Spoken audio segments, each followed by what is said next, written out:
Top Rankers IAS Academy, the right choice to realize your dream. மாணவர்கள் அனைவருக்கும் வணக்கம். இன்னைக்கு பாலிட்டி டெஸ்ட்டோட ஆன்சர் கீ தான் பார்க்க போகிறோம். டெஸ்ட் 2க்கான ஆன்சர் கீ. ஃபர்ஸ்ட் கொஸ்டின் போயிடுவோம். ஃபர்ஸ்ட் என்ன கொடுத்துருக்காங்கன்னா இன்கரண்ட் ஸ்டேட்மெண்ட் கொடுத்துருக்காங்க. Fundamental rights aims to promote political democracy. அப்போ பொலிட்டிக்கல் டெமோக்ரஸி தான் வந்து ஃபண்டமெண்டல் ரைட்ஸ் வந்து ப்ரொமோட் பண்ணுது. டிபிஎஸ்பி தான் என்ன சொல்கிறாங்கன்னா சோசியல் அண்ட் எக்கனாமிக் டெமோக்ரஸி அப்படிங்கிறது ப்ரொமோட் பண்ணும். அடுத்து ஃபண்டமெண்டல் ரைட்ஸ் வந்து எதுக்கு சிமிலராக இருக்கும்னா bill of rights of Britain, அதாவது பிரிட்டனோட உரிமைகள் மசோதா அப்படிங்கிறது ரெண்டும் ஒரே மாதிரி தான் இருக்கும். அப்போ இதுவும் கரெக்டான ஃபஸ்ட்டு 3 ஸ்டேட்மெண்ட்டும் கரெக்டாக இருக்குது. அடுத்து என்ன சொல்கிறாங்கன்னா fundamental rights protects people from arbitrary action of state and private individual சொல்லியிருக்காங்க. அடிப்படை உரிமைகள் அப்படிங்கிறது யார்ட்டிருந்து பாதுகாக்கும் அப்படின்னா கவர்மெண்ட்லேருந்து தான் நம்மளை பாதுகாக்குமே தவிர அரசாங்கத்திலேருந்து தவிர ப்ரைவேட்லேருந்து தனியார்லேருந்து நம்மளை பாதுகாக்காது. அப்போ டி ஆப்ஷன் தான் தப்பாக இருக்குது. அப்போ ஆன்சர் வந்து டி.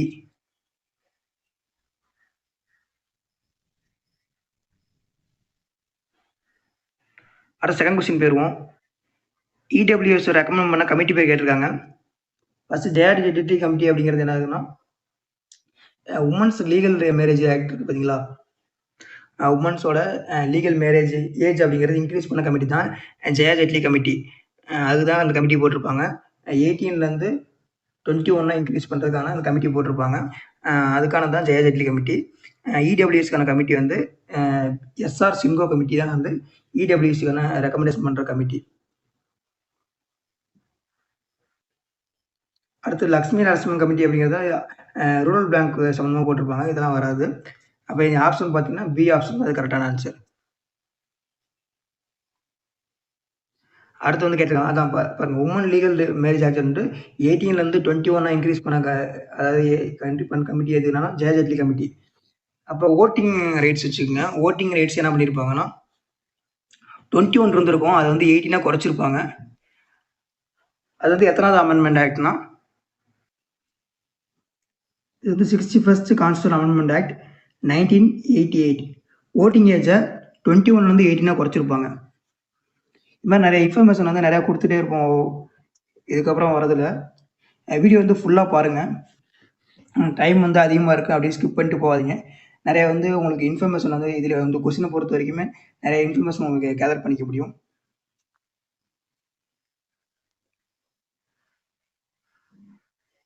சரி, அடுத்து வந்து கொஸ்டின் பார்க்கும்போது 103 அமெண்ட்மெண்ட் ஆக்ட் வந்து எதை பற்றினதுன்னு கேட்குறாங்க. அது ஜட்ஜ்மெண்ட், அதாவது எதை பற்றின ஜட்ஜ்மெண்ட் என்ன கேட்குறாங்க. 103 அப்படின்னா இடபிள்யூஎஸ் தான், எக்கனாமிக் வீக்கர் செக்ஷன் பற்றினா தான் இதோட அமெண்ட்மெண்ட். இதை வந்து உறுதிப்படுத்தின ஜட்ஜ்மெண்ட் அப்படிங்கிறது என்ன ஜட்ஜ்மெண்ட்னா Janhit Abhiyan versus union of India அப்படிங்கிற ஜட்ஜ்மெண்ட் தான் வந்து இது உறுதிப்படுத்தியிருக்கோம். அதேமாதிரி ஃபர்ஸ்ட் ஆப்ஷன் போகிறோம் புத்தாதேவ் கர்மாசேகர் அப்படிங்கிற இது இதை பற்றி என்ன இருக்குன்னா செக்ஸ் ஒர்க்கர் ரைட்ஸ் பற்றி கொடுத்துருப்பாங்க. செக்ஸ் ஒர்க்கருக்கும் நம்ம குடிமகள் தான், அவங்களுக்கான ரைட்ஸ் பற்றி கொடுத்துருப்பாங்க. அடுத்து வந்து ஸ்ரேயா சிங் அப்படின்னு கொடுத்துருக்காங்க சி ஆப்ஷன். அப்போ அது எதுக்கு பார்த்தீங்கன்னா இன்ஃபர்மேஷன் டெக்னாலஜி பற்றினது, அந்த டெக்னாலஜி ஆக்ட் பற்றினது. அடுத்து வந்து எஸ்ஜி பம்பேக்கர் அப்படிங்கிறது இது எத்தனை பற்றினா இந்த ஐபிசி செக்ஷன் பற்றினது. ஐபிசி 124ல் இது அரெஸ்ட் பண்ணுற நிறைய பீப்புள் அரெஸ்ட் பண்ணியிருப்பாங்க. இது சிட்டிசன் ஆக்ட். இது வந்து அரசாங்கங்களுக்கு எதிராக ஏதாவது தவறு பண்ணியிருந்தாலோ அது கீழே அரெஸ்ட் பண்ணியிருப்பாங்க. அதாவது தேச துரோக வழக்கு அப்படின்னு சொல்லுவாங்க தமிழில். அந்த வழக்கில் வந்து கைது பண்ணுறது பற்றினது சுப்ரீம் கோர்ட் ஜட்ஜ்மெண்ட். அதை வந்து இனிமேல் பண்ணக்கூடாது அப்படின்ட்டு சொல்லியிருப்பாங்க. சிட்டிசன் ஆக்ட் கீழே வந்து யாரையும் கைது பண்ணக்கூடாது அப்படின்ட்டு கொண்டு வந்துருப்பாங்க ஐபிசியில்.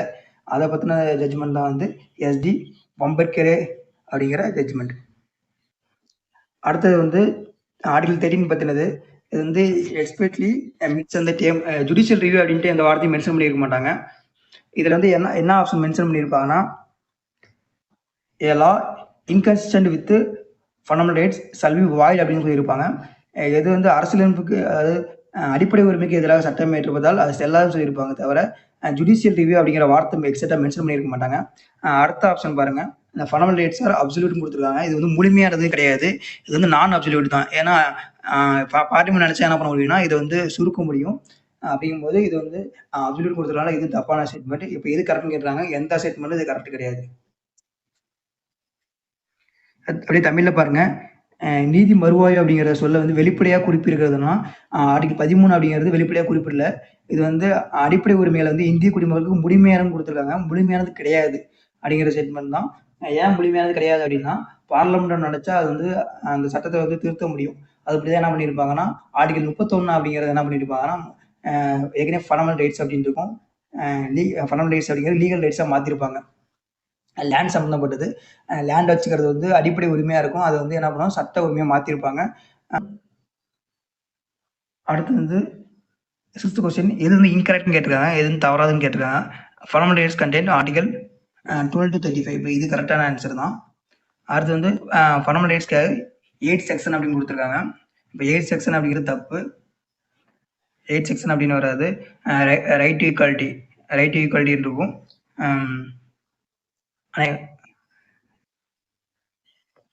சம உரிமை. அடுத்து வந்து ரைட் டு ஃப்ரீடம் சுதந்திர உரிமை.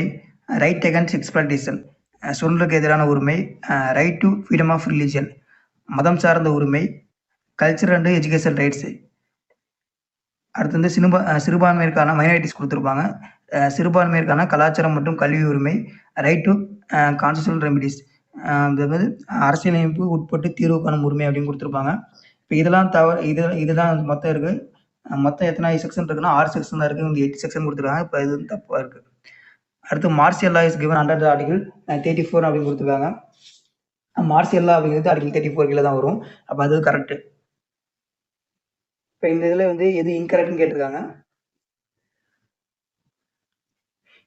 அடுத்த இதில் பாருங்க definition of state is given the article 3ன்னு கொடுத்துருக்காங்க.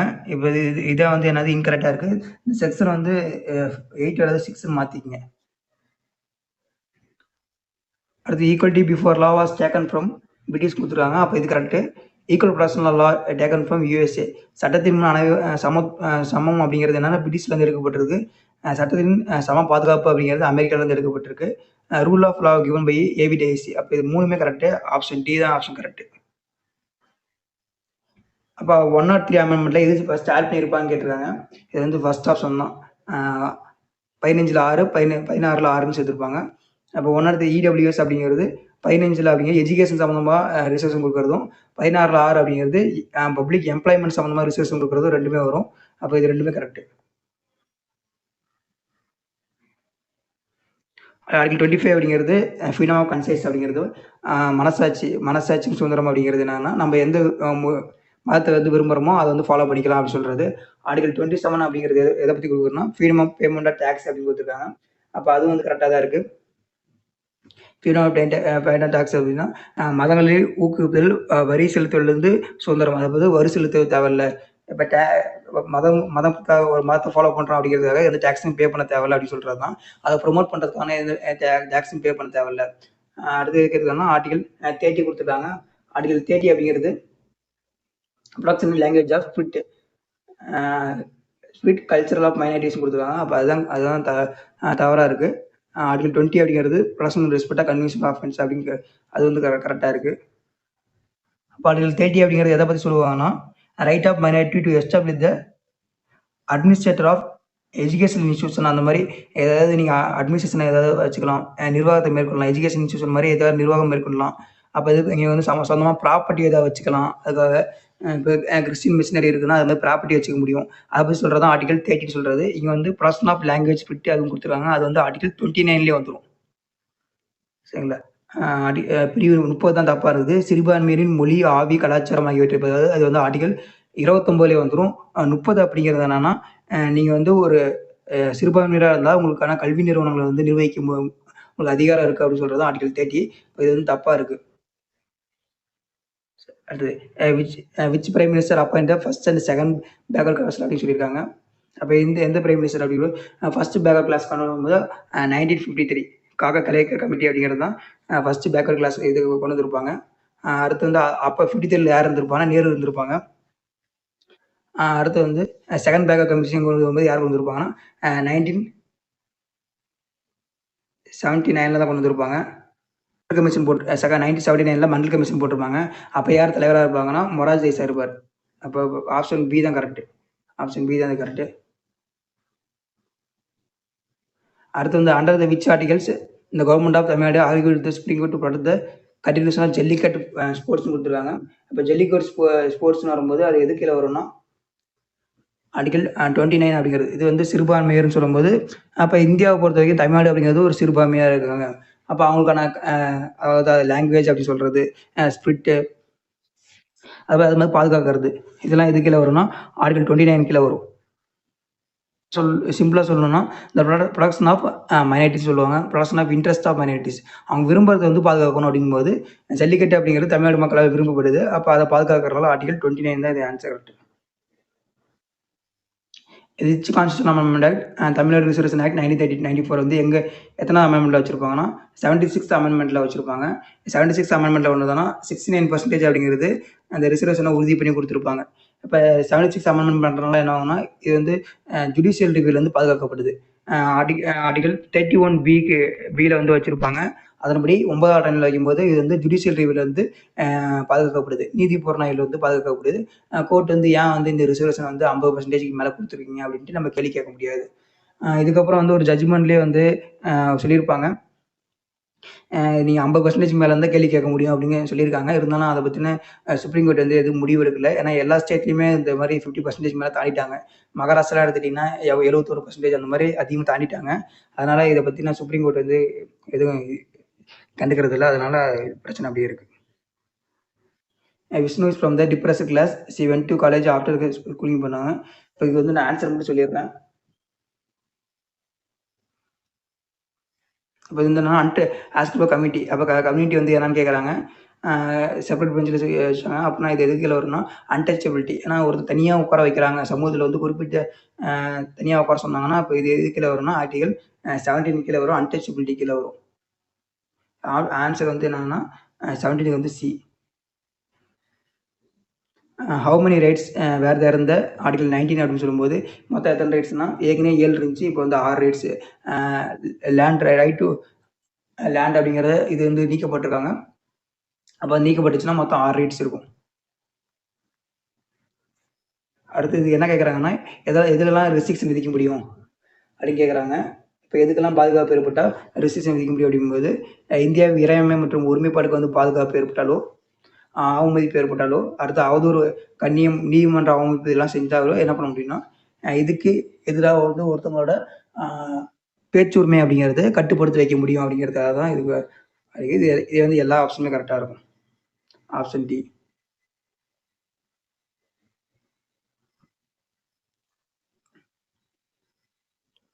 ஸோ அடுத்து 16 கொஸ்டினுக்கு. இப்போ இது 16 கொஸ்டினுக்கு என்ன ஆன்சர் வரும்னா ஆர்டிகல் 19 ஜி அப்படிங்கிறது ப்ரொவைட் ஃப்ரீடம் ஆஃப் ப்ரொபோசல் கொடுத்துருக்காங்க. ஆர்டிகல் 19 எஃப் அப்படிங்கிறது டெலீட் பண்ணிட்டாங்க. ஓகே, இப்போ இது வந்து கரெக்டுன்னு கேட்குறாங்க. Vijay statement incorrect. அப்போ எது இன்கரெக்ட்னு கேட்கும்போது இது ஆப்ஷன்ஸ் வந்து எது வரணும்னா பி ஆப்ஷன் வரும். இப்போ இதில் என்ன தப்புனா இந்திரா காந்தி கவர்மெண்ட் அப்படிங்கிறது தான் தப்பாக இருக்குது. மொரார்ஜி தேசாய் கவர்மெண்ட் அப்படின்ட்டு இருக்கும். இந்த ஃப்ரீடம் ஆஃப் ப்ரொபோஷன் அப்படிங்கிறது ஆக்குபேஷன் கீழே வரும். அப்போ எந்த வேலை வேணாலும் செய்ய முடியும், எந்த வேணாலும் செய்ய முடியும் அப்படிங்கிறது தான் ஆர்டிகல் 19 ஜி. எஃப் அப்படின்னு கரெக்டாக தான் இருக்குது. ஆனால் மொரார்ஜி தேசாய் கவர்மெண்ட் வரும், இந்திரா காந்தி கவர்மெண்ட் இருக்கிற அப்போ தப்பாக இருக்குது. சரி, எல்லாமே வந்து உங்களோட மார்க் வந்து கீழே கமெண்ட்டில் மென்ஷன் பண்ணுங்கள். போன டெஸ்ட்டுக்கு கமெண்ட் மென்ஷன் பண்ணி சொல்லியிருந்தேன், இது மென்ஷன் பண்ணல. இந்த டெஸ்ட்டுக்கு வந்து மென்ஷன் பண்ணுங்க கண்டிப்பாக. அடுத்து வந்து விச் இஸ் கரெக்டாக வந்து ஆர்டிகல் 20 அப்படின்னு சொல்கிறது. அப்போ 20க்கு அப்படிங்கன்னா உங்களுக்கு இதை பற்றி வச்சுக்கணும், என்ன ஆர்டிகல் அப்படின்னு தெரியணும். இந்த protection in respect of conviction for offence அப்படின்னு சொல்கிறது குற்றங்களுக்கான தண்டிக்கப்படுவது வந்து பாதுகாப்பு. இப்போ இட் அலோஸ் டபுள் ஜியோபடின்னு சொல்கிறாங்க. அப்போ வந்து இது வந்து நோ டபுள் ஜியோபடி தான். ஒரு முறை தப்பு பண்ணியிருந்தா ஒரு முறை தான் வந்து ஜெயில் தண்டனை விதிப்பாங்க, 2 முறை வைக்கக்கூடாது அப்படிங்கிறது தான். அடுத்து வந்து எது கரெக்ட்னு கேட்டிருக்காங்க. இப்போ பாருங்க, talks about right to education. Right to education அப்படின்ட்டு எதை சொல்லுதுன்னா ஆர்டிகல் 21A தான் வந்து ரைட் டு எஜுகேஷன் சொல்லணும். It allows reservation for women in education. இப்போ ரிசர்வேஷன் ஃபார் உமன் எஜுகேஷன் அப்படிங்கிறது ஆர்டிகல் 15லேயே வந்திருக்கும். எது வந்து கரெக்டாக இருக்குன்னா நன் ஆஃப் தி அபவ் தான் கரெக்டாக இருக்குது. இந்த ஆப்ஷன் இது வச்சிருக்கிறது வந்து டபுள் ஜியோபடி அப்படின்னு பார்த்தோன்னே நீங்கள் வந்து இதுதான் கரெக்டாக அப்படின்னு போட்டுருவீங்க. அதுக்காக நோ டபுள் ஜியோபடி தான் வந்து நெகட்டிவ் ஸ்டேட்மெண்ட். இது பாசிட்டிவாக கொடுத்துருக்காங்க, பார்த்துக்குங்க. அப்போ இரட்டை தண்டனை அப்படிங்கிறது தான் டபுள் ஜியோபடி அப்படின்னா இரட்டை தண்டனை. ரைட் டு எஜுகேஷன் அப்படிங்கிறது கல்வி உரிமை. ரிசர்வேஷன் ஃபார் உமன்னா கல்விக்கு பெண்களுக்கு இடஒதுக்கீடு கொடுத்துருப்பாங்க. அடுத்து வந்து இந்த supreme court introduce the due process of law அப்படிங்கிற எந்த கேஸில் கொடுத்துருக்காங்க, உச்சநீதிமன்றம் சட்டத்தின் சரியான செயல்முறை அப்படின்னு கொடுத்துருக்காங்க. இது மொத்தமாகவே இந்த கேஸ்லாம் எது கீழே வரணும் அப்படின்னா ஆர்டிகல் 21 கீழே வரும். ஆர்டிகல் 21 அப்படிங்கிறது எதை பற்றினதுன்னா the protection of life and personal liberty, தனிமனித சுதந்திரம் கீழே தான் வரும். இதில் என்ன பண்ணியிருப்பான்னா கோபாலன் கேஸ் அப்படின்ட்டு இருக்கும், இன்னொரு கேஸ் வந்து மேனகா காந்தி கேஸ் இருக்கும். 2 கொடுத்துருக்காங்க. கோபாலன் கேஸ் வந்து மேனகா காந்தி கேஸ் அப்படிங்கிறது. ஃபர்ஸ்ட் வந்து கோபாலன் கேஸ் பற்றி பார்த்துருவோம். இந்த கோபாலன் கேஸ் அப்படிங்கிறது என்ன பண்ணியிருப்பாருன்னா, அவர் வந்து வெளிநாட்டுக்கு செல்கிற மாதிரி இருந்திருக்கும். அவங்களோட உரிமையை வந்து பறிச்சிருப்பாங்க, டிப்ரைவிங் ரைட்ஸ் அப்படிங்கிறது. இது வந்து 2 கண்டிஷன் பற்றி சொல்லியிருப்பாங்க சுப்ரீம் கோர்ட்டில். லெஜிஸ்லேட்டிவ் ஆக்ஷன் மூலிமா, சட்டம் ஏற்ற மூலியமா உரிமையை பறிக்க முடியுமா, இல்லாட்டி வந்து எக்ஸிக்யூட்டிவ் நிர்வாகம் மூலியமா பண்ணி பறிக்க முடியுமா அப்படின்ட்டு இந்த கேஸ் வந்து சுப்ரீம் கோர்ட் போயிருக்கும். அவங்க வந்து தடை பண்ணியிருப்பாங்க. வெளிநாட்டு போக முடியாமல் அவர் வந்து அந்த உரிமையை பறிச்சிருப்பாங்க. அதுக்காக வந்து ஒன்று சொல்லியிருப்பாங்க. அதுக்காக சுப்ரீம் கோர்ட் ஜட்ஜ்மெண்ட் சொல்லியிருப்பாங்க.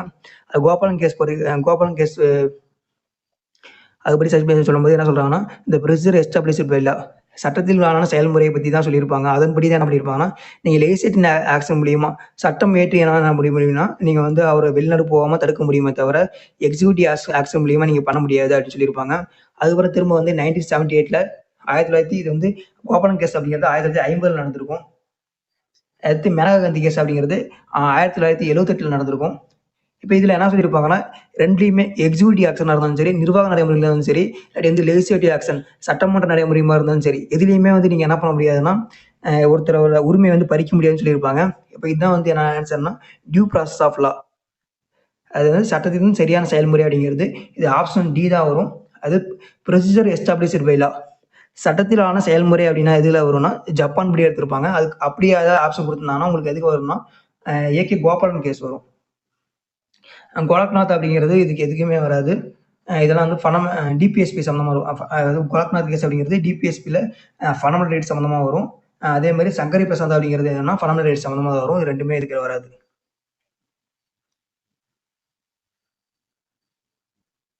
சரி, அடுத்து வந்து எது இன்கரெக்ட்னு கேட்டிருக்காங்க. இப்போ எது இன்கரெக்ட்னு கேட்டிருக்காங்க.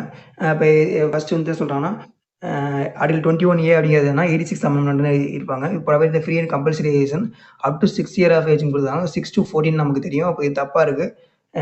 இன் and persons of articles the parliament entered the RT Act 2009 இது correct. The article is applicable not applicable for higher education. இப்போ இது வந்து ஹையர் எஜுகேஷன் இல்லைன்னு கொடுத்துருக்காங்க. அப்போ இது வந்து இன்கரெக்ட்னு கேட்கும்போது ஆப்ஷன் பி தான் வந்து இன்கரெக்ட்.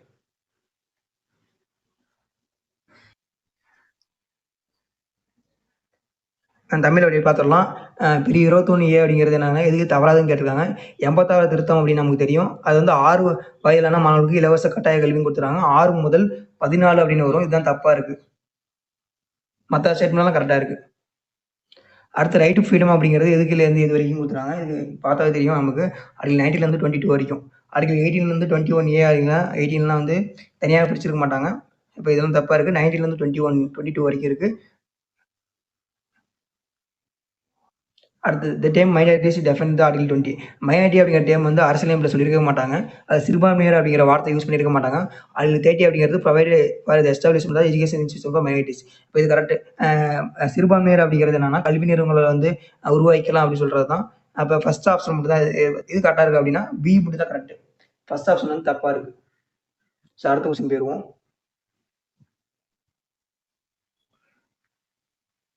யார் சொல்லியிருக்காங்க, யார் வந்து ஹார்ட் அண்ட் சோல்னு கொடுத்துருக்காங்கன்னு கேட்குறாங்க.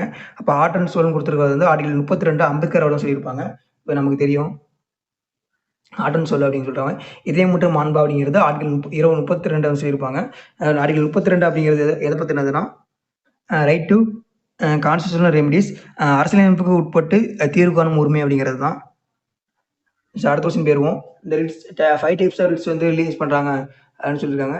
வந்து இந்த writs power of high courts are wider than the supreme court. அப்போ ஹைகோர்ட்டோட அதாவது உச்சநீதிமன்றத்துக்கு தான் ரிட்டு அந்த பவர் அதிகமாக இருக்குது. சுப்ரீம் கோர்ட் கம்பேர் பண்ணணும்னு சொல்கிறாங்க. உச்சநீதிமன்றத்தை கம்பேர் பண்ணும்போது உயர்நீதிமன்றத்துக்கு தான் அதிகமாக இருக்குன்னு சொல்கிறாங்க. அப்போ அது கரெக்டு தான். ஏன்னா உயர்நீதிமன்றம் அப்படிங்கிறது நமக்கு வந்து அடிப்படை உரிமை பாதிக்கப்பட்டாலும் இருக்க முடியும். அடுத்து லீகல் ரைட்ஸ்க்காக வந்து ரிட்ஸ் வெளியேற முடியும் அப்படின்னு சொல்லியிருப்பாங்க. அப்போ இது வந்து கரெக்டாக இருக்குது. This writs of part of British constitution சொல்கிறாங்க. இது வந்து பிரிட்டிஷ் அரசாங்கத்திலேருந்து கடன் வாங்கப்பட்டதுன்னு சொல்லியிருக்காங்க. அப்போ இதுவும் கரெக்டான ஸ்டேட்மெண்ட்டு. இது ஆப்ஷன் வந்து என்னன்னா டி ஆப்ஷன் 1, 2, 3 இது 3மே கரெக்டாக தான் இருக்கும். அடுத்து வந்து ரிட்ஸ் பற்றி தான் கொடுத்துருக்காங்க. இதாட்டி பாருங்க. ஹேபஸ் கார்பஸ் அப்படிங்கிறது எது வந்து கரெக்டாக இருக்கும் அப்படின்னு சொல்றாங்க. To the have the body of habeas corpus அப்படிங்கிறது நீ வந்து ஆட்கொணர்வு நீதி பேராணைன்னு தமிழில் சொல்லுவாங்க. நீ ஆளை கொண்டு வந்து நிறுத்து அப்படின்னு சொல்றது செட்டிரோடி.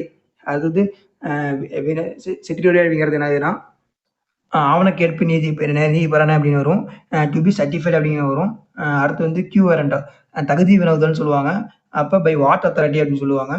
மேண்டமஸ் அப்படிங்கிறது என்ன சொல்றாங்கன்னா பை வி கமாண்ட்.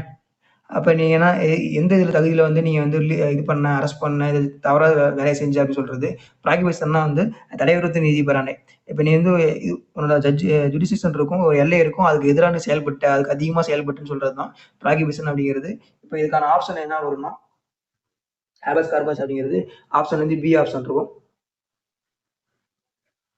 தமிழ் ரெண்டு டைம் சொல்கிறேன் பாருங்க. ஹேபஸ் கார்பஸ் அப்படிங்கிறதுனா ஆட்கொணர்வு நீதி பேராணை. செட்டிரோனி அப்படின்னா ஆவணக்கேற்பு நீதி பேராணை. அடுத்தது கியூஆர்னா தகுதி வினவுதல் நீதி பேராணை. மேண்டமஸ் அப்படின்னா மேண்டமஸ் அப்படிங்கிறது ப்ராகிபிஷன் தான் தடைவிருத்த நீதி பேராணை. ஸோ அடுத்த கொஸ்டின் போயிடுவோம். அதுக்கு ஆப்ஷன் வந்து பி ஆப்ஷன் தான். அது கொஸ்டின் போயிடுவோம். அடுத்து habeas corpus can be issued against the public authority. First இது வந்து இன்கரெக்ட்னு கேட்டுருக்காங்க. Habeas corpus cannot be issued against public private authority கொடுத்துருக்காங்க. அது ஆவணக்கேற்பு நீதி பேராணை அப்படிங்கிறது யாருக்கான பண்ண முடியும்னா பப்ளிக் பிரைவேட் ரெண்டுமே பண்ண முடியும். அடுத்து வந்து ப்ராகிபிஷன் தடைவிருத்த நீதி பேராணை அப்படிங்கிறது அட்மினிஸ்ட்ரேட்டிவ் அகைன்ஸ்டாக பண்ண முடியும்னு சொல்லியிருக்காங்க. இப்போ இது வந்து தவறாக இருக்குது. அடுத்து certiorari cannot be issued against administrative authority கொடுத்துருக்காங்க. இப்போ இது வந்து இஷ்யூ பண்ண முடியும். இப்போ இது வந்து தப்பாக தான் இருக்குது. அப்போ கியூர் அண்டர் can be issued against ministerial ஆஃபீஸ்னு கொடுத்தாங்க. இப்போ இது வந்து கரெக்டாக இருக்குது. அப்போ இந்த இடத்துல மாற்றிக்கிங்க. இது வந்து ஒரு ஆப்ஷன் மட்டும் மாற்றிக்கிங்க. Can be issued against administrative அத்தாரிட்டின்னு சொல்லியிருப்பாங்க. 1991 அப்புறம் வந்து செட்டிலரி அப்படிங்கிறது நீங்கள் என்ன பண்ண முடியும்னா ரிலீஸ் பண்ண முடியும். செட்டிலரி அப்படிங்கிறதா சான்றிதழ் ஆவணக்கேற்பு நீதி பேராணை அப்படிங்கிறது அது வந்து என்னன்னா அட்மினிஸ்ட்ரேட்டிவ் அகைன்ஸ்டாக வந்து பண்ண முடியும் அப்படின்ட்டு 1991 அப்புறம் சொல்லியிருப்பாங்க. அப்போ இது கேன் பி அப்படின்ட்டு இருக்கு. அதை மட்டும் மாற்றிக்கிங்க. நம்ம மற்ற எது தப்பா இருக்கு அப்படின்னா பி ஆப்ஷன் தான் தப்பா இருக்கு. அடுத்த கொஸ்டின் வந்து ஃபண்டமெண்டல்ஸ் இன் டிபிஎஸ்பியை மனசாட்சி கான்சென்ஸ் கான்ஸ்டியூஷன் அப்படின்னு யார் சொல்லியிருப்பான்னா கிராவின் லாஸ்டின் சொல்லியிருப்பாரு. இந்த கான்செப்ட் ஆஃப் வெல்ஃபேர் ஸ்டேட் அதாவது நலன் புரியும் நிலை அப்படின்னு சொல்றது நல அரசாங்கம் சொல்லலாம். தமிழ்ல வந்து நலன அரசாங்கம் சொல்லலாம். இது வந்து ஆர்டிகல் எது கீழே வரும்னா வெல்ஃபேர் ஸ்டேட் அப்படின்னு சொல்றது வந்து ஆர்டிகல் 38 வரும். Option A.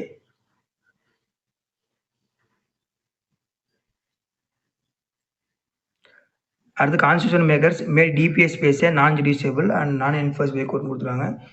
இது வந்து என்னன்னா நான் ஜுடிஷியபிள் அப்படிங்கிறது கட்டாயமாக வந்து நடைமுறைப்படுத்த முடியாது, நீதிமன்றத்தால் கட்டாயமாக நிறைவேற்ற முடியாது அப்படின்னு சொல்லியிருக்காங்க. ரீசன் என்னன்னா புது கண்ட்ரி அப்படிங்கிறது அந்தளவுக்கு ஃபண்ட் இல்லை, அதனால தான் பண்ண முடியலன்னு சொல்கிறாங்க. இது வந்து ரெண்டுமே கரெக்டு. ஆப்ஷன் ஏ அப்படிங்கிறது கரெக்டு. கொஞ்சம் வேகமாக பார்த்துருவோம். ஸோ அடுத்து மேக்னா கார்ட்டா அப்படிங்கிறதுனா ஃபண்டமெண்டல் ரைட்ஸ் ஆர்டர்னு சொல்லணும். ஆர்டிகல் 32 நாவல் ஃபீச்சர் அப்படிங்கிற டிபிஎஸ்பி. இப்போ இது இன்கரெக்ட்னு கேட்டிருக்காங்க. நன் ஆஃப் தி அபோவ் தான் இன்கரெக்ட். எதுவுமே இன்கரெக்ட் கிடையாது. தமிழ் வந்து இதயம் ஆன்மா அப்படிங்கிறது பிரிவு 32 நாவல் அம்சம் அப்படிங்கிறது டிபிஎஸ்பி சொல்கிறாங்க. மேக்னா கார்ட்டா அப்படிங்கிறது ஃபண்டமெண்டல் ரைட்ஸ். மகாசாசனம் அப்படிங்கிறது ஃபண்டமெண்டல் ரைட்ஸ். இது தப்புன்னு கேட்டிருக்காங்க. இது வந்து எதுவுமே தப்பு கிடையாது. அடுத்து வந்து constitution can be explicitly continues DPSP 3 தான் பிரிச்சிருக்காங்கன்னு சொல்கிறாங்க. அப்போ கான்ஸ்டியூஷன் அரசியலமைப்புலாம் அப்படிலாம் பிரிச்சிருக்க மாட்டாங்க. என்னன்னா லிபரல் அதாவது சோசியலிஸ்ட் அப்படின்னு காந்திய அமைப்பு அப்படின்ட்டு 3 தான் பிரிச்சுப்பாங்க சொல்கிறாங்க. அப்போ இதெல்லாம் 3லாம் பிரிச்சிருக்க மாட்டாங்க. பிஎன் ராவ் என்ன பண்ணுறாங்கன்னா அடிப்படை இதுதான் பிஎன் ராவ் தான் சொல்லியிருப்பாரு. டிபிஎஸ்பி ஃபண்டமெண்டல் ரைட்ஸ் வந்து 2ஆக பிரிச்சுக்குங்க. டிபிஎஸ்பி அப்படிங்கிறது நான் ஜஸ்டிஸபிளாகவும் ஃபண்டமெண்டல் ரைட்ஸ் வந்து ஜஸ்டிஸபிளாகவும் அதாவது கட்டாயம் நடைமுறைப்படுத்துகிற மாதிரியும் ஃபண்டமெண்டல் ரைட்ஸை சுப்ரீம் கோர்ட்டில் கட்டாயம் நடைமுறைப்படுத்துகிற மாதிரியும் டிபிஎஸ்பியை அது மாதிரி நடைமுறைப்படுத்த முடியாத மாதிரியும் பண்ணுங்க அப்படின்ட்டு பிஎன் ராவ் சொல்லியிருப்பாருன்னு சொல்லியிருக்காங்க. இப்போ second option correct, first option தப்பாக இருக்குது. Option B. அடுத்தது மினிமைஸ் இன்இக்வாலிட்டிஸ். இப்போ இதெல்லாம் பற்றி சொல்கிறது ஆர்டிகல் என்னன்னா ஆர்டிகல் 38 வரும். இது வருமானம், அந்தஸ்து, வசதிகள், வாய்ப்புகள் ஆகியவற்றில் ஏற்றத்தாழ்வுகளை குறைப்பதாக கொடுக்கப்பட்டுள்ளது. இது ஆர்டிகல் 38 வரும். அது equal pay for equal work அப்படிங்கிறது இது எதுக்குன்னா ஆர்டிகல் 39 ப்ரைவேட் மேட்டர்னரி லீஃப் அப்படின்னு மேட்டர்னரி லீஃப் அப்படிங்கிறது மகப்பேருக்கான நிவாரணம் வழங்குதல் அப்படிங்கிறது எது கீழே வரும்னா ஆர்டிகல் 42 கீழே வரும். Right to work and education அப்படிங்கிறது எது கீழே வரும் ஆர்டிகல் 41 கீழே வரும். லிவிங் வேஜ் அப்படிங்கிறது கீழே வரும். 43 அப்படிங்கிறது வரும். வாழ்வதற்கான உரிமை equal justice and fee legal அப்படிங்கிறது ஆர்டிகல் 39A கீழே வரும். 42வது சட்டத்தின்படி இது ஆட் பண்ணியிருக்க மாட்டாங்கன்னு கேட்டாங்க. 43 43B தான் ஆட் பண்ணியிருக்க மாட்டாங்க. 43B அப்படிங்கிறது கோஆப்பரேட்டிவ் சொசைட்டி பத்தி வரும். இது வந்து 97th கான்ஸ்டிடியூஷன் அமெண்ட்மென்ட் 2011ல வரும். 97th கான்ஸ்டிடியூஷன் அமெண்ட்மென்ட் 2011 கூட்டுறவு சங்கத்தை பத்தி சொல்லியிருப்பாங்க. 43B அப்படிங்கிறது. அடுத்து வந்து காந்தியன் பிரின்சிபல்ல எது வராது அப்படின்னு கேட்டிருக்காங்க. இப்போ காந்தியன் பிரின்சிபல்ல எது வராது அப்படின்னா இதெல்லாம் வராது அப்படின்னும் 1, 2, 3, 5 அப்படிங்கிறது தான் வராது. அப்போ 4 மட்டும் தான் காந்தி அதாவது not include the Gandhi principles. இப்போ இது 4மே வராது. இந்த 4th மட்டும் தான் வரும். ஏன்னா கோஆப்பரேட்டிவ் சொசைட்டி கூட்டுறவு சங்கம் அப்படிங்கிறது மட்டும் தான் வரும். இந்த மினிமைஸ் சோசியல் இன்இக்வாலிட்டி அப்படிங்கிறது இதெல்லாம் லிபரல் பிரின்சிபல்லே வரும், சோசியல் பிரின்சிபல்லே வந்துடும், ஈக்குவல் பர்சன்டேஜ் இதெல்லாம் சோசியல் பிரின்சிபல்லே வந்துடும். யூனிஃபார்ம் சிவில் கோட் அப்படிங்கிறது இன்டெலெக்சுவல் பிரின்சிபல்ல வந்துடும். இது வந்து அதே மாதிரி தான் இன்டெலெக்சுவல் பிரின்சிபல்ல வந்துடும். அப்போ எது வந்து எது வராதுன்னா மொத்தம் 4மே வராது, 1 மட்டும் தான் வரும். சரி, யூனிஃபார்ம் சிவில் கோட் வந்து ஃபர்ஸ்ட் இம்ப்ளிமெண்ட் பண்ண ஸ்டேட் என்ன கேட்குறாங்க. கோவா தான் வந்து யூனிஃபார்ம் சிவில் கோட் வந்து இம்ப்ளிமெண்ட் பண்ணுவாங்க. எல்லாத்துக்கும் ஒரே மாதிரி ஜாதி மதம் இல்லாமல் எல்லாத்துக்கும் ஒரே மாதிரி திருமணம் எல்லாமே கொண்டு வரது வந்து யூனிஃபார்ம் சிவில் கோட்னு சொல்லுவாங்க. லீகல் சர்வீஸ் அத்தாரிட்டி ஆக்ட் அப்படி கீழே எது கீழே வரும்னா அதில் 39A கீழே வரும். Right to article provide duty to rise of level of nutrition standard அப்படின்னு சொல்லியிருக்காங்க. அப்போ என்ன ஊட்டச்சத்து வாழ்வாதாரம் அப்படின்னு சொல்கிறது. இது வந்து இதெல்லாம் எது கீழே வரும்னா காந்தியன் பிரின்சிபல் கீழே வரும். 47 அதனால போதைப் பொருளுக்கு தடையும் கொடுத்துருப்பாங்க. அப்போ அதெல்லாம் தடை பண்ணுறது வந்து article 47.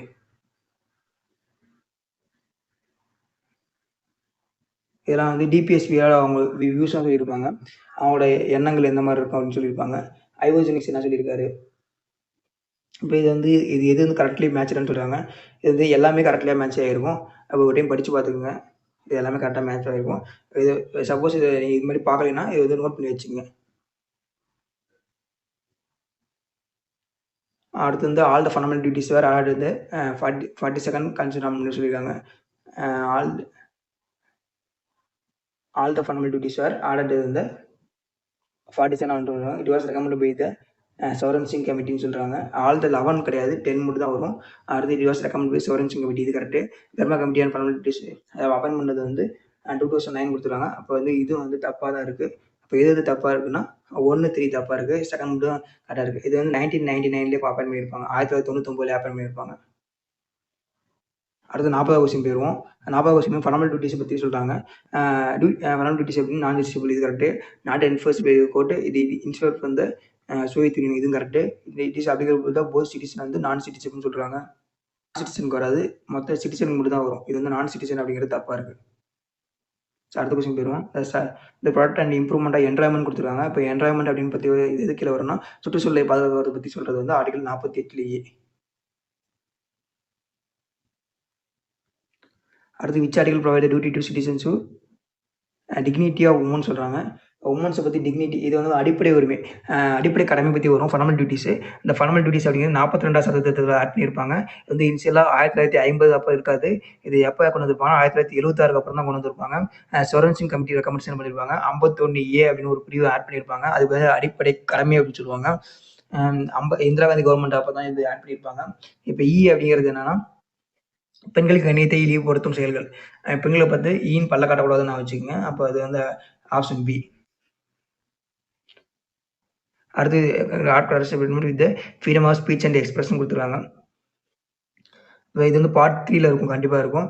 It not an absolute ரைட்னு கொடுத்துருக்காங்க. இது வந்து கரெக்டாக தான், இதுவும் கரெக்டாக. இட் கேன் மேட் பி கட்டட் by laws. It cannot be அப்படின்னா இது வந்து லேசஸ்லாம் கட்டுப்படுத்த முடியும். It's by suspend emergency. அப்போ ஆப்ஷன் சி தான் தப்பாக இருக்குது. ஏன்னா லேசஸ் சட்டம் போட்டு என்ன பண்ணணும், கட்டுப்படுத்த முடியும். அதாவது பொதுமக்களுக்கு ஏதாவது இடையூறு மாதிரி இருந்தால் அதை கட்டுப்படுத்த முடியும். இந்தியாவில் உள்ள ஆயுதப்படை உறுப்பினர்களுக்கு அடிப்படை உரிமைகள் எவ்வளவு தூரம் பொருந்தும் அப்படின்னு சொல்கிறாங்க. இதுதான் முடிவு பண்ணுறது யாருன்னா பார்லிமெண்ட் ஆஃப் இந்தியா தான் முடிவு பண்ணுவாங்க. இது வந்து ஆர்ம்டு ஃபோர்ஸ் வந்து அவங்களுக்கு ஃபண்டமெண்டல் ரைட்ஸ்லாம் இந்த எந்த அளவுக்கு அப்ளிகபிள் ஆகும் அப்படின்னு சொல்லிட்டு முடிவு பண்ணுறது எல்லாமே யாரும் பார்லிமெண்ட் தான் முடிவு பண்ணுவாங்க. அடுத்து supreme court has right to free education as part of இதில் கொடுத்துருக்காங்கன்னா ரைட் டு லைஃப்பில் கொடுத்துருப்பாங்க. பர்சனல் லிபர்ட்டின்னு ஒரு பார்த்தீங்களா, அது கீழே தான் வந்து இது கொடுத்துருப்பாங்க. அடுத்து வந்து ஆர்டிகல் அன்டச்சபிலிட்டி சொல்கிறது ஆர்டிகல் 17. தீண்டாமை அப்படிங்கிற சொல்கிறது ஆர்டிகல் 17. அடுத்து வந்து ஹவு மெனி ஃப்ரீடம்ஸ் கிராண்டட், இது வந்து 6 ஏற்கனவே பார்த்துருப்போம் இந்த கொஸ்டின். அடுத்து வந்து இன்னொரு constitution the name of countries mention India, that is Bharat சொல்லியிருப்பாங்க. India and Bharat, India and Bharat கொடுத்துருப்பாங்க. இப்போ கூட பாரத் அப்படின்னு பேர் மாற்றிருப்பாங்க. If you acquired the new territory from the other country what make, அப்போ வந்து புதுசாக ஏற்கனவே இல்லாத ஸ்டேட்டை, இல்லாத ஒரு இடத்த வந்து நம்ம இந்தியாவுக்குள்ள இணைக்கும் போது அதுக்கு எதுக்கு ஆர்டிகல் வரும், ஆர்டிகல் 2 கீழே வரும். ஏற்கனவே இருக்கிற பகுதி வந்து இன்னொரு இடத்துக்கு இருக்கிற பகுதி ஏற்கனவே இப்போ ஆந்திரா வந்து தமிழ்நாடு அப்படி ஆந்திரா இருக்கு வச்சுக்கோங்க. ஆந்திரா என்ன பண்ணாங்க, தெலுங்கானான்னு பிரிச்சாங்க. அப்போ இருக்கிற ஸ்டேட்டை ஏற்கனவே பிரிக்கும் போது என்ன பண்ணுவாங்கன்னா ஆர்டிகல் 3 கீழே பிரிப்பாங்க. இல்லாத ஸ்டேட் கீழே இருப்பாங்கன்னா ஆர்டிகல் 2 கீழே பிரிப்பாங்க.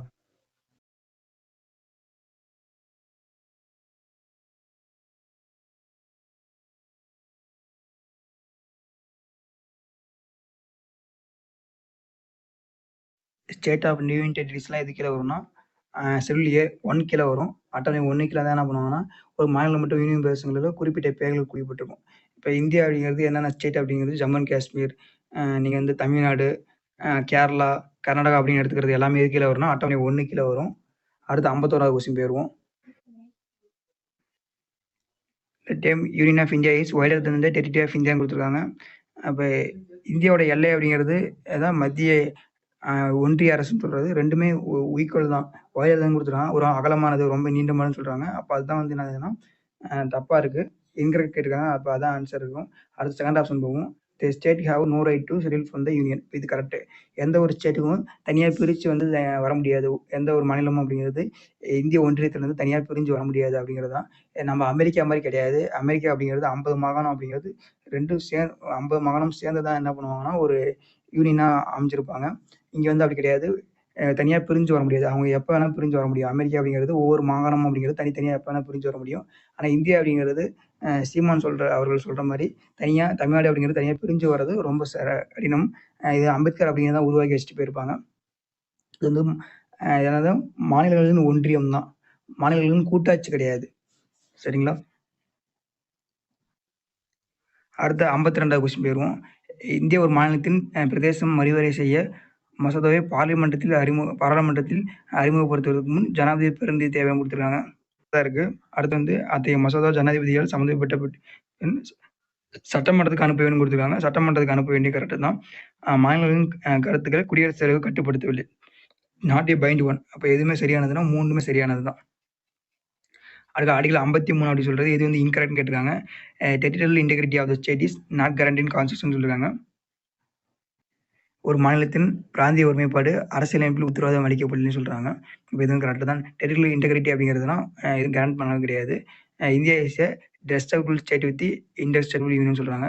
இந்தியா வந்து India is a indestructible state. இது வந்து என்ன பண்ணணும்னா அழியாத ஒன்றியத்துடன் அழிக்கக்கூடிய மாநிலம் சொல்கிறாங்க. இது வந்து அமெரிக்க கான்செப்ட் தான். இது வந்து அழிக்க முடியாது. இன்டெஸ்டபிள் ஸ்டேட் வரும். அழியாத மாநிலம் அப்படின்னு வரும். இப்போ இது வந்து இதுக்கு வந்து தவறானதுன்னு கேட்டிருக்காங்க. இதனால செகண்ட் ஆப்ஷன் தான், பி ஆப்ஷன் தான் தவறானதாக இருக்குது. இப்போ அடுத்து 54வது கொஸ்டின் போயிடுவோம். இது வந்து இன்கரெக்ட்னு கேட்டிருக்காங்க. இது வந்து தவறானதுன்னு கேட்கும்போது எஸ்கே தார் அண்டு ஜேபி கமிட்டி இருவரும் மொழியின் அடிப்படையில் மாநிலங்கள் சீரமைக்கும் யோசனை விவாதித்தனர். அப்போ வந்து பேசிஸ் ஆஃப் லாங்குவேஜ் அப்படிங்கிறத என்ன பண்ணுறாங்கன்னா அந்த மாதிரி பிரிக்கக்கூடாது, லாங்குவேஜ் அடிப்படையில் எந்த மாநிலத்தையும் பிரிக்கக்கூடாது அப்படின்ட்டு எஸ்கே தார் கமிட்டியும் ஜேபி கமிட்டி சொல்லியிருப்பாங்க. இது வந்து எப்போ போட்டதுன்னா 1948 போட்டிருப்பாங்க. எஸ்கே தார் அப்படிங்கிறது 1948 போட்டிருப்பாங்க. ஜேபி கமிட்டி அப்படிங்கிறது அதே இயர் தான் போட்டிருப்பாங்க, 1949 போட்டிருப்பாங்க. ஸோ இந்த 2 கமிட்டியாக என்ன சொல்கிறாங்கன்னா மொழி அடிப்படையில் பிரிக்கக்கூடாதுன்னு சொல்லியிருப்பாங்க. அது ஸ்டேட் ரியாக்ஷன்ஸ் எப்போ இன்ஸ்பெண்ட் பண்ணுவாங்கன்னா அதே மாதிரி மாநிலங்கள் மறுசீரமைப்பு சட்டம் அப்படிங்கிறது 1956 தான் போட்டிருப்பாங்க. அடுத்து ஆந்திர பிரதேஷ் வந்து தான் ஃபர்ஸ்ட் லிங்குவிஸ்டிக் ஸ்டேட். அப்போ இதுவும் கரெக்டு. ஆப்ஷன் சி தான் தப்பாக இருக்குது. Zonal council are created as a constitutional body to overcome the after effect of state reaction act கொடுத்துருப்பாங்க.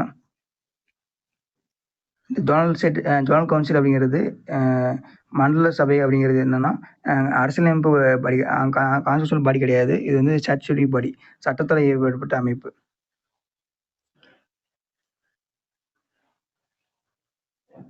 மண்டல அமைப்பு அப்படின்னு சொல்கிறது. இது அடுத்த ஆர்டரே பார்க்குறது தான். ஃபஸ்ட்டு பிரிச்சிருப்பாங்க அப்படின்னா குஜராத் வந்து ஃபஸ்ட்டு பிரிச்சிருப்பாங்க. அடுத்து வந்து நாகாலாந்து, அடுத்து வந்து எது வரும்னா ஹரியானா வரும், அடுத்து ஹிமாச்சல பிரதேஷ் வரும். இது வந்து merge of Dadra and Nagar Haveli எப்போ மெர்ஜ் பண்ணியிருப்பாங்கன்னா 2020க்கு அப்புறம் மெர்ஜ் பண்ணியிருப்பாங்க.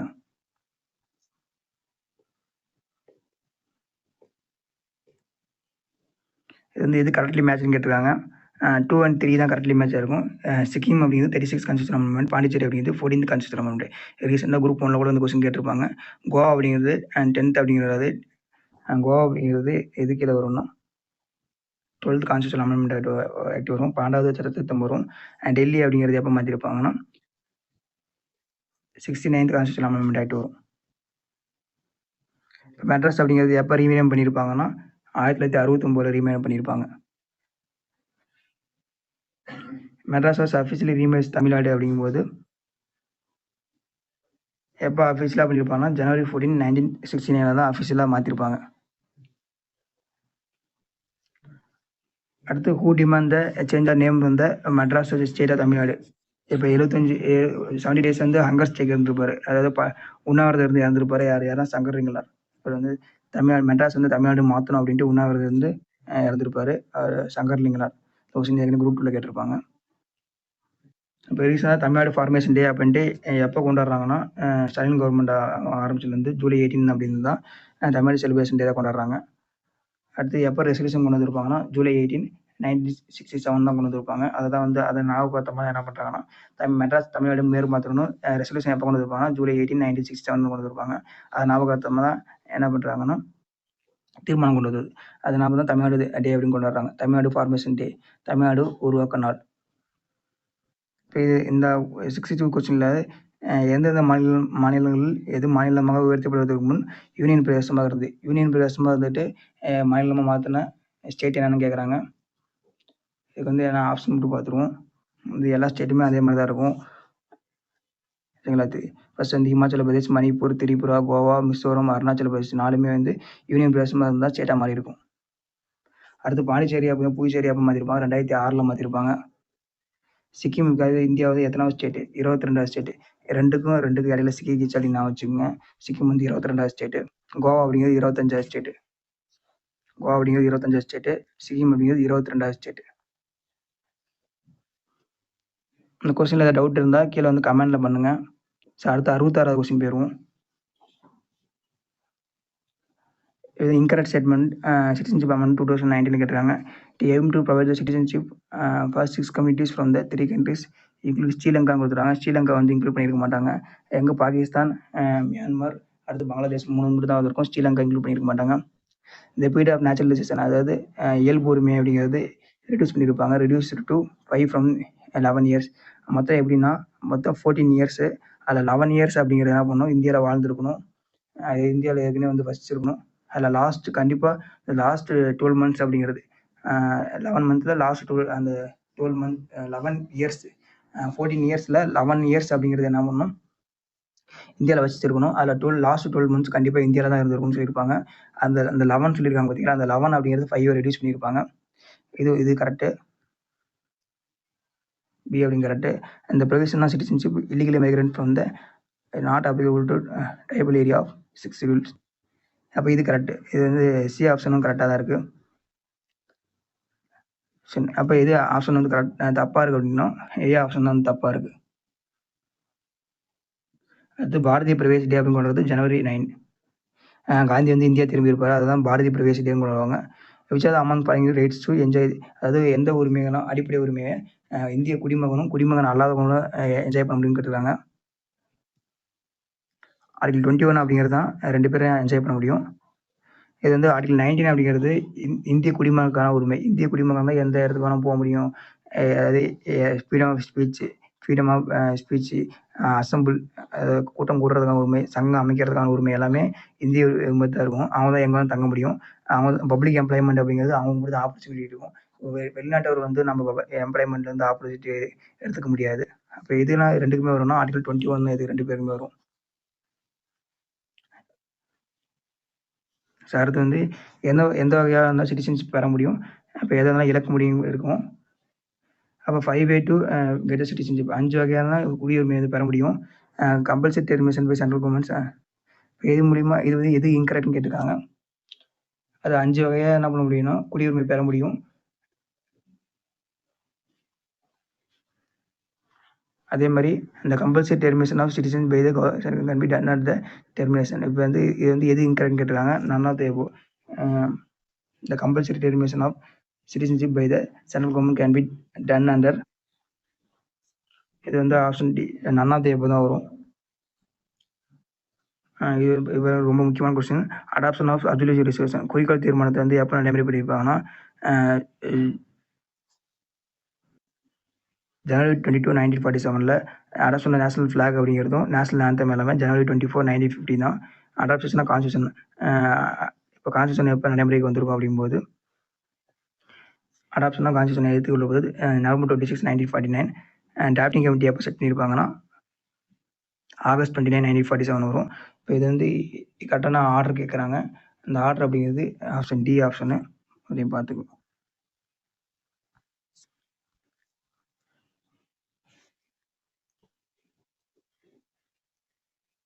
இதுக்கு ஆப்ஷன் வந்து எது வரும்னா 1, 2 ரெண்டுமே correct. India follows jus sanguinis, USA follows jus soli அப்படிங்கிறது டேம். இந்த டேம் அப்படி நான் வச்சுக்கோங்க. பிரியாம்பிள் ஏசியா ஐடி கார்டு ஆஃப் நேஷனலிசம் அப்படிங்கிறது என்ஏ பால்கவாலா சொல்லியிருப்பார். அடையாள அட்டன் அரசியலமைப்பு அடையாள அட்டன் சொல்லியிருப்பாங்க. கரெக்டாக ஆர்டர் எதுன்னு கேட்குறாங்க. ஜேஇஎல்எஃப் அப்படின்னு வச்சுக்கோங்க. JELF justice, equality, liberty, fraternity. Justice,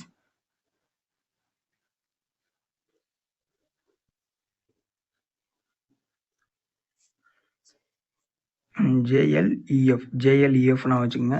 justice, liberty, equality, fraternity, ஜேஎல்இஎஃப்.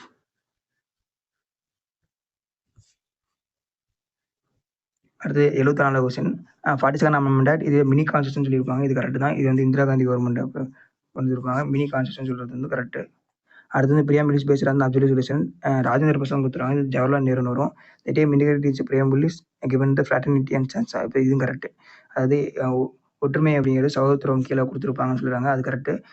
குறிக்கோள் தீர்மானம் அப்படிங்கிறது ஜவஹர்லால் நேரு தான் டிராஃப்ட் பண்ணியிருப்பாங்க தவிர ராஜேந்திர பிரசாத் டிராஃப்ட் பண்ணியிருக்க மாட்டாங்க. இது வந்து சிறிய அரசியலமைப்பு சொல்கிறாங்க. அப்போ எல்லாமே கரெக்டு. 1, 3 கரெக்டு. அப்போ ஆப்ஷன் பி.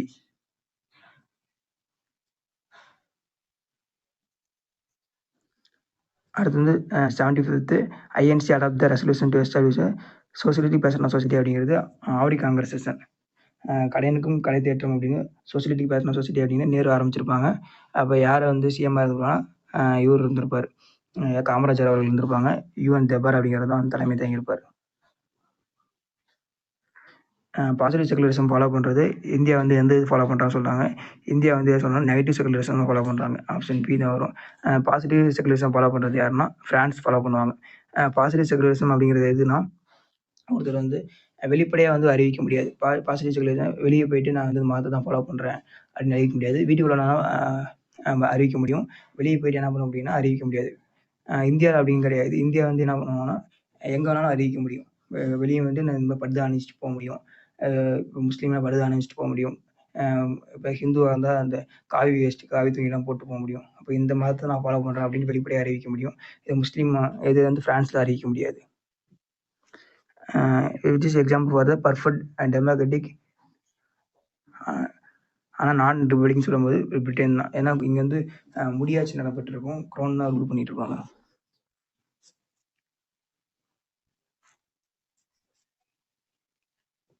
இதுக்கு ஆப்ஷன் வந்து எக்கனாமிக் ஜஸ்டிஸ் ஒரு டைம் படித்து பார்த்துக்குங்க. அப்போ விஜய் அவங்களுக்கு அப்படின்ட்டு அவங்க வந்து பணம் எதை பொறுத்து இது பண்ணியிருப்பாங்கன்னா அந்த வரிசையில் நிற்காமல் அவர் வந்து முன்னாடியே போய் ஓட்டு போட்டிருப்பாரு. அப்போ பணக்காரன் எக்கனாமிக் ஜஸ்டிஸ் தான், பொருளாதார நீதி தான் சமமாக இல்லை.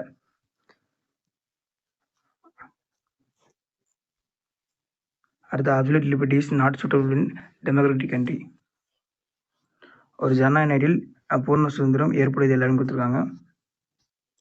அடுத்து affect the other liberty and freedom கொடுத்தாங்க. இப்போ ரெண்டுமே கரெக்டு தான். And reason correct. R explains A. The idea justice the part from the US கொடுத்துருக்காங்க. இப்போ இது correct. The idea liberty equality fraternity are taken from the France. The idea republic taken from the Irish கொடுத்துருக்காங்க. இந்த ஐரிலர் republic வந்து iris கிடையாது. இப்போ option வந்து 1 and 2 தான் கரெக்ட். இது வந்து எதனா இது எல்லாமே ரஷ்யா தான் எடுத்திருப்பாங்க. ஐடியல் ஆஃப் ஜஸ்டிஸ் இது வந்து ரஷ்யாலேருந்து எடுத்திருப்பாங்க. லிபர்ட்டி, ஃபெட்டர்னிட்டி, ஈக்குவாலிட்டினா ஃப்ரான்ஸ்லேருந்து எடுத்திருப்பாங்க. ரிப்பப்ளிக் அப்படிங்கிறது ஐரிஷ்லேருந்து எடுத்துக்க மாட்டாங்க. அடுத்து இதெல்லாம் வந்து பிரியாம்பிள் பற்றி யாரெல்லாம் சொல்லியிருக்காங்க. ஃபர்ஸ்ட் வந்து கேஎம் முன்ஷி அப்படிங்கிறவர் கீ நோட்ஸ்னு சொல்லியிருக்க மாட்டார். அப்போ அது தப்பாக இருக்குது. கீன்னு கொடுத்துருக்க மாட்டார், தப்பாக இருக்குது. கேஎம் முன்ஷி அப்படின்னு ஹாரோஸ்கோப்னு சொல்லியிருப்பாரு. பார்கவா தான் கீ டு த கான்செப்ட்னு சொல்லியிருப்பாரு. மேட்ச் ஆஃப் ஃபாலோயிங் இது வரும்போது என்ன ஆகும்னா ஆப்ஷன் வந்து பி ஆப்ஷன் கரெக்ட். அது ஊஸ் எடுத்த preamble list most precious part of constitution சோலா கான்ஸ்டியூஷன் சொல்லியிருப்பாங்க. இது வந்து ஆன்சர் என்ன வரும்னா மோஸ்ட் ப்ரீசியஸ் அப்படிங்கிற பார்கவா சொல்லியிருப்பாரு. மிகவும் மதிப்புமிக்க பகுதியாகும். இது அரசின் எம்பி ஆன்மான்னு சொன்னது யாருன்னா பார்கவா சொல்லியிருப்பாரு.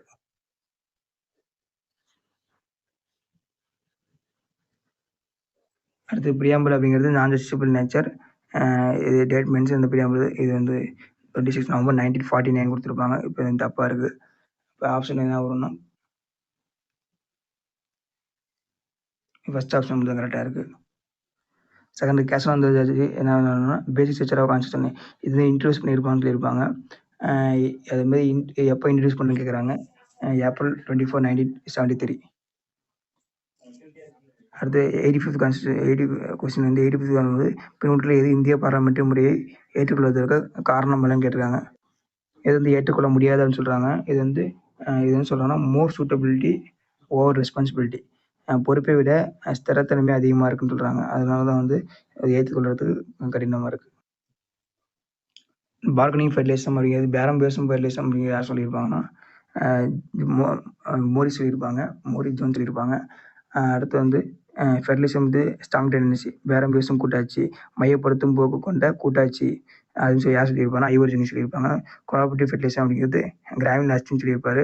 குவாசி ஃபெடரலிசம் கேசிவர் சொல்வார். அதாவது பாதி கூட்டாட்சின்னு சொல்லியிருப்பாங்க. அரைகுறை கூட்டாட்சி அப்படின்னு சொல்கிறது யாருன்னா கேசிவர் சொல்லியிருப்பாரு. ஆப்ஷன் வந்து சி ஆப்ஷன்.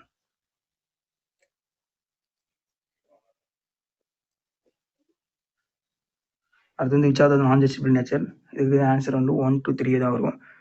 ஃபண்டமெண்டல்ஸ் அப்படிங்கிறது ஜஸ்டிபிள் நேச்சர், அதாவது நீதிமன்றத்தால் கட்டுப்படுத்த முடியும். அடுத்து in judgment supreme court held that Indian constitution founded bedrock அப்படின்னு சொல்லியிருப்பாங்க. எந்த கேஸ்னா மினோரா மில் கேஸ் தான். மினோரா மில்ஸ் 1980 போட்டிருப்பாங்க. இது வந்து டிபிஎஸ்க்கும் பராமரிப்புக்கும் டிபேட் ஏற்படும், அதை கொண்டு வந்திருப்பாங்க. அப்போ மினோரா கேஸ் அப்படிங்கிறது ஆன்சர். அடல்ட் சப்ரேஜ் அப்படிங்கிறது எது கீழே ஆர்டிகல்னா ஆர்டிகல் 326, அதாவது 18 வயசு ஆச்சுன்னா ஓட்டு போட முடியும், வயதுக்கு வந்து வாக்குரிமை அப்படிங்கிறது ஆர்டிகல் 326 எலெக்ஷன் கமிஷனில் வரும். அடுத்தது constitution assembly has 2 vice president இருந்தாங்க. H C Mukherjee, P D Krishnamachari. JV மெல்லங்கர் அப்படிங்கிறது என்ன பண்ணுறாங்கன்னா லெஜிஸ்லேட்டிவ் படிக்கு, அதாவது சட்டம் இயற்றும் அவைக்கு வந்து தலைவராக இருந்தார். இவர் சீஃப் டிராஃப்ட்மேன் அப்படிங்கிறது அம்பேத்கர் அவர்கள் தான். B N Rao advisor. இப்போ வந்து எது வந்து இன்கரெக்ட்னு கேட்குறாங்க. சீஃப் டிராஃப்ட்மேன் அப்படிங்கிறது தான் இன்கரெக்டாக இருக்கும்.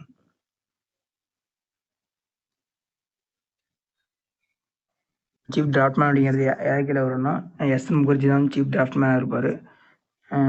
தலைமை வடிவமைப்பாளர் அப்படின்னு யாருன்னா யார் பிஆர் அம்பேத்கர் இருக்க மாட்டார், எஸ்என் முகர்ஜி அப்படிங்கிறது தான் இருப்பாங்க.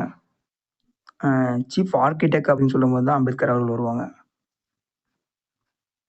தேர்தல் constitution amendment oath and affirmation பற்றி சொல்லியிருக்காங்க. இது வந்து அது யாருக்கு கீழே வராது அப்படின்னு கேட்டிருக்காங்க. ஓத் அண்ட் அஃபர்மேஷன் யாருக்கு கீழே வருதுன்னா இந்த பிரசிடென்ட் ஆஃப் இந்தியா அப்படிங்கிற அவங்களுக்கு வந்து வராது. அவங்க வந்து தேர்தல் கொடுக்க மாட்டாங்க. மற்ற மினிஸ்டர், ஜட்ஜு இதெல்லாம் மற்றவங்களாம் வரும். பிரசிடென்ட் ஆஃப் இந்தியாவே வராது. 7th ஷெட்யூல் வந்து எத்தனை அட்டவணையும் கொடுத்துருக்காங்க. இது வந்து இப்போ ரீசெண்டாக இருக்கிறது 100, 61, 90, 52. இதான் வந்து யூனியன் கண்ட்ரோல் லிஸ்ட்டில் இருக்கிறது. இப்போ நாட் ஸ்டேட் லிஸ்ட்டும் கொடுத்தா இதெல்லாம் ரொம்ப டிஃபிகல்ட்டாக, இந்த அளவுலாம் கொஸ்டின் கேட்கறது இல்லை, பார்த்துக்குங்க. ட்ரேட் யூனியன் அண்ட் இண்டஸ்ட்ரியல் இதை வந்து ஸ்டேட் லிஸ்ட்டில் இல்லை, மற்றதெல்லாம் ஸ்டேட் லிஸ்ட்டில் இருக்குது. பெட்டிங், கேம்பிளிங், அதனால தான் கேம்பிளிங் எதிராக சட்டம் ஏற்றிருப்பாங்க. டோல், பப்ளிக் ஹெல்த் எல்லாமே இது கீழே வருதுன்னா ஸ்டேட் லிஸ்ட் கீழே இருக்குது.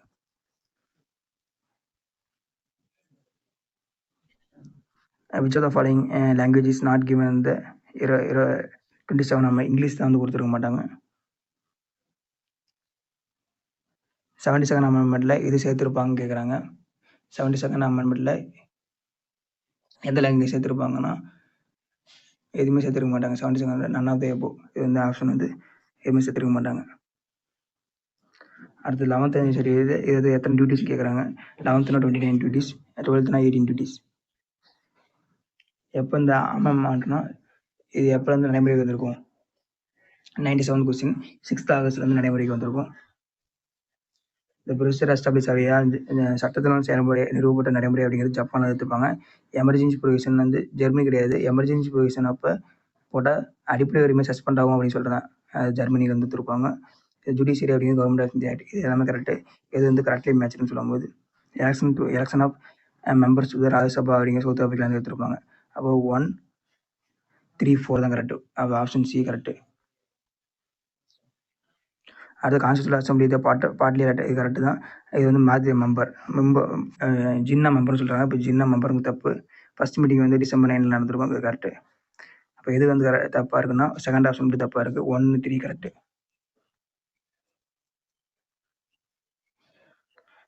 How many states won Muslim League கேட்டிருக்காங்க. மொத்தம் எத்தனை சீட் வந்து முஸ்லீம் ஜெயிச்சிருப்பாங்கன்னா 73 சீட் வந்து ஜெயிச்சிருப்பாங்க. சரி, செகண்ட் டெஸ்ட் வந்து எல்லா கொஸ்டினும் முடிச்சாச்சு. எல்லாம் ஓரளவுக்கு நல்லா மார்க் அங்கே இருப்பீங்கன்னு நம்புகிறேன்.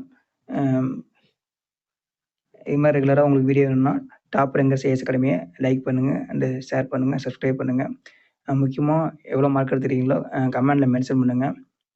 அப்போ தான் எவ்வளோ பேர் வந்து இந்த வீடியோ கரெக்டாக ஃபாலோ பண்ணுறீங்க அப்படின்னு தெரியும். Thank you friends.